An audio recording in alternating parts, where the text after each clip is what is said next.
Hi friends, welcome to my channel. ఇప్పుడు నేను economy start చేసిన ఎకనామీలో పంచవర్ష ప్రణాళికల గురించి చదవాలి అనుకుంటున్నాను. అంటే అది అన్ని టాపిక్స్కి రిలేటెడ్గా ఉంటుంది. సో ఫస్ట్ ఇది కంప్లీట్ చేసి మిగిలిన సైడ్ వెళ్ళాలి. ఇది కంప్లీట్ కాగానే దీనికి సంబంధించిన బిట్స్ కూడా ప్రాక్టీస్ చేద్దాము ఇక్కడే. మీకు ఇంట్రెస్ట్ ఉంటే ఇది నా టెలిగ్రామ్ ఛానల్ లింక్ ఫస్ట్ కామెంట్లో పెడతాను. సో జాయిన్ అవ్వండి. ఇప్పుడు ప్రణాళికలు అంటే ఏమిటి? ఇప్పుడు యాక్చువల్లీ ఇప్పుడు ఒక దేశం ఎంత అభివృద్ధి చెందింది, ఏ రంగానికి ఎంత కేటాయించడము, ఎలా ఏంటి అనేది ఒక ప్రణాళిక ఉంటేనే కదా. ఇప్పుడు ఎలా అంటే ఏ ఎగ్జామ్ అయినా ప్రణాళికలు టాపిక్ లేకుండా అయితే ఎగ్జామ్ జరగదు. సో భారతదేశంలో ప్రణాళిక కాలంలో సాధించిన విజయాలు, ఎంత వృద్ధి, ప్రణాళిక అంటే ఏమిటి, దాని చరిత్ర ఏమిటి, ప్రణాళికలపై క్వశ్చన్ లేకుండా క్వశ్చన్ పేపర్ అయితే ఉండదు. బ్రిటిష్ వాళ్ళ సామ్రాజ్య దోపిడీలో మనకు తిండి గింజలు కూడా లేకుండా దోచుకొని వెళ్ళిపోయారు. సో అప్పుడు స్వాతంత్రం వచ్చిన కొత్తలో పిఎల్ 480 నిబంధన కింద అమెరికా నుండి ఆహార ధాన్యాలు దిగుమతి చేసుకున్నాము. అప్పుడు కొన్ని పారిశ్రామిక తీర్మానాలు ప్రవేశపెట్టాము. ఫస్ట్ పారిశ్రామిక తీర్మానం 1948లో వచ్చింది. అలా మిగిలిన పారిశ్రామిక తీర్మానాలు వచ్చాయి. ప్రణాళిక అనేది ఒక లక్ష్యాన్ని సాధించడానికి ఒక దేశం, ఒక రాష్ట్రం, ఒక వ్యక్తి ఏది సాధించాలన్నా ఒక ప్రణాళిక కావాలి. ఒక దేశం అభివృద్ధి సాధించడం కోసం రచించబడే వ్యూహాలనే ప్రణాళిక అంటాము. ఇప్పుడు సపోజ్ మీరే ఉన్నారనుకోండి, టెట్, డిఎస్సి, గ్రూప్ 1, గ్రూప్ 2 ఏది కొట్టాలన్నా ఒక ఆర్డర్లో ఫస్ట్ కోచింగ్ తీసుకోవడమో, లేదంటే సెల్ఫ్గా చదువుకోవడమో, ఒక ఆర్డర్లో పెట్టుకొని 1 by 1 కంప్లీట్ చేసుకుంటాం, కానీ గుడ్డిగా అయితే వెళ్ళాం కదా. సో దట్ ఈస్ కాల్డ్ ప్రణాళిక. ఒక దేశాన్ని వ్యవసాయపరంగా, ఇంధనపరంగా, రవాణా పరంగా, విద్యపరంగా, వైద్యపరంగా ఎంతెంత పెట్టుబడి పెట్టాలి, ఎలా పెట్టుబడి పెట్టాలి, ఎలా డెవలప్మెంట్ కావాలి అని చేసేదే ప్రణాళిక. ప్రపంచంలో ప్రణాళికలు ప్రారంభించిన మొదటి దేశం రష్యా. ఎప్పుడు?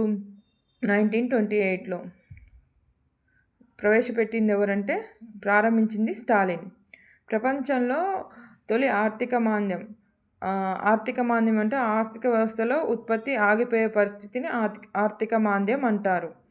ఆర్థిక వ్యవస్థలో ఉత్పత్తి ఆగిపోయే పరిస్థితిని ఆర్థిక మాంద్యం అంటారు. ఈ ఆర్థిక మాంద్యం 1929-30లో వచ్చింది. పెట్టుబడిదారీ దేశాల్లోనే వచ్చింది. అయితే ప్రపంచంలో తొలి ఆర్థిక మాంద్యానికి గురికాని దేశం రష్యా. ప్రపంచంలో తొలి ఆర్థిక మాంద్యం ఎప్పుడు వచ్చిందంటే 1929-30. ఇది 1 బిట్. తొలి ఆర్థిక మాంద్యానికి గురికాని దేశం రష్యా. కారణం ఏంటంటే ప్రణాళికలను ప్రారంభించింది ఎవరంటే స్టాలిన్. రష్యాలో ప్రణాళిక కావాలని ప్రతిపాదించినది, పునాది వేసినది లెనిన్. రష్యా ప్రణాళిక రూపశిల్పి లెనిన్. రష్యా ప్రణాళిక పిత స్టాలిన్. ఇతన్నే ప్రపంచ ప్రణాళిక పిత అని కూడా అంటారు. ఎవరిని? స్టాలిన్ని. దేశ అభివృద్ధికి ఖర్చు పెట్టేది ప్రభుత్వం. ప్రభుత్వం ఆదాయం నుండి ఇప్పుడు మనకు 2 రకాల వ్యయం ఉంటాయి: అభివృద్ధి వ్యయం, అభివృద్ధేతర వ్యయం. అభివృద్ధి వ్యయం వ్యవసాయం, నీటిపారుదల ప్రాజెక్టులకు, రవాణా ప్లస్ సమాచార అభివృద్ధికి, పరిశ్రమలకు, రాయితీలకు, శాస్త్ర సాంకేతిక అభివృద్ధి, శక్తి ప్లస్ ఆరోగ్య చర్యలు, శక్తి ఇంధన రంగం అభివృద్ధి. అదే అభివృద్ధేతర అనుకో, సంక్షేమ పథకాలకి, ఆహారము, సంక్షేమ పథకాలు పెట్టింది తిరిగి రాదు, ఆహార సబ్సిడీకి పెట్టింది తిరిగి రాదు, రక్షణ వ్యయము, మనల్ని మనం కాపాడుకోవాలి, అది అభివృద్ధిలో కాదు కదా, రక్షణ కోసం, శాంతి భద్రతల కోసం, పరిపాలన వ్యయము, జీతాలు, పెన్షన్లు, ఈ అభివృద్ధేతర వ్యయంలో కిందికి రావు. సో ఈ అభివృద్ధి దృష్ట్యా చేసే వ్యయం ఏ విధంగా ఉండాలి, ఎలా ఉండాలి, ఎంతవరకు ఉండాలి, రచించే వ్యూహాలనే ప్రణాళికలు అంటారు. భారతదేశంలో ప్రణాళికలు రచించడానికి స్ఫూర్తినిచ్చిన దేశం రష్యా. భారత్లో ప్రణాళికలు అనేవి 3 రకాలుగా అమలైనవి. 1 పంచవర్ష ప్రణాళికలు, 2 వార్షిక ప్రణాళికలు, 3 నిరంతర ప్రణాళికలు.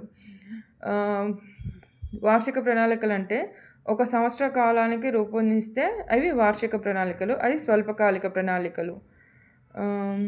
5 సంవత్సరాల కాలానికి రూపొందిస్తే పంచవర్ష ప్రణాళికలు అంటారు, అవి మధ్యకాలిక ప్రణాళికలు. 10 నుండి 15 సంవత్సరాలకి రూపొందిస్తే అవి దీర్ఘదర్శి ప్రణాళికలు అంటారు. స్థిరమైన కాలం నిర్ణయించకుండా మారుతున్న కాలానికి అనుగుణంగా వచ్చే మార్పులను, లక్ష్యాలను మార్చుకుంటూ చేసే ప్రణాళికలను నిరంతర ప్రణాళిక అంటారు.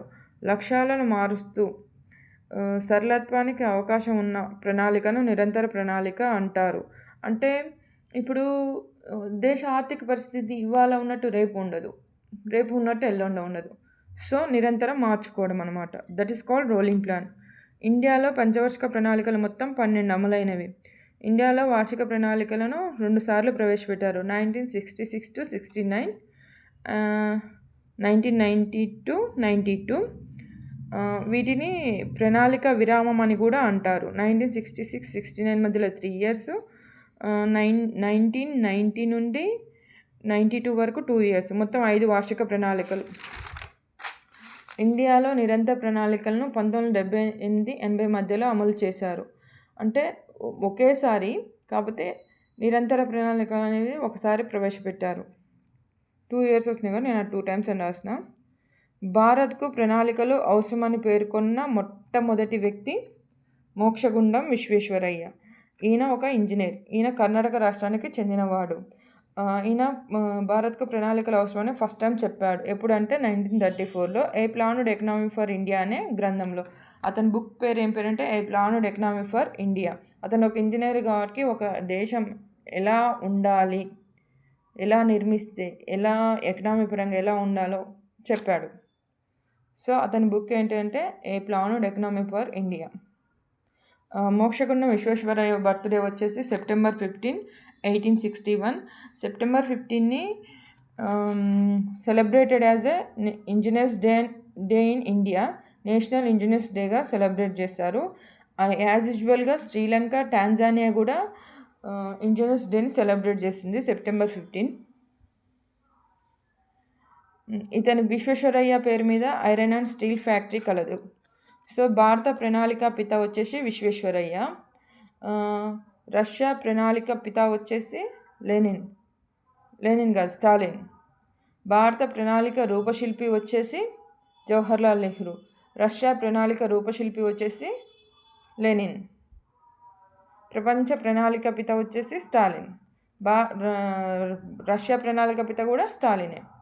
ఇండియాకు ప్రణాళికలు అవసరమని పేర్కొన్న మొట్టమొదటి జాతీయ నాయకుడు సుభాష్ చంద్రబోస్. ఫస్ట్ పేర్కొన్నదైతే విశ్వేశ్వరయ్య, బట్ ఆయన జాతీయ నాయకుడు కాదు, ఒక ఇంజనీర్. జాతీయ నాయకుడు అంటే నేతాజీ సుభాష్ చంద్రబోస్ 1938లో.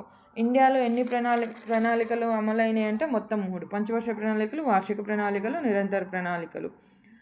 సో నెక్స్ట్ ఇంకా మరిన్ని వీడియోలు మా వీడియోస్ అన్నీ మీ దాకా రావాలనుకుంటే మా ఛానల్ని లైక్ చేయండి, షేర్ చేయండి, సబ్స్క్రైబ్ చేయండి, పక్కనే ఉన్న బెల్ ఐకాన్ని ప్రెస్ చేయండి. ఇంకా మిగిలినవన్నీ నెక్స్ట్ పార్ట్లో వస్తుంటాయి. ఇన్ఫర్మేషన్ వర్తి అనుకుంటే షేర్ చేయండి. మీరు ఫస్ట్ కామెంట్లో టెలిగ్రామ్ ఛానల్ లింక్ పెడతా, జాయిన్ అవ్వండి.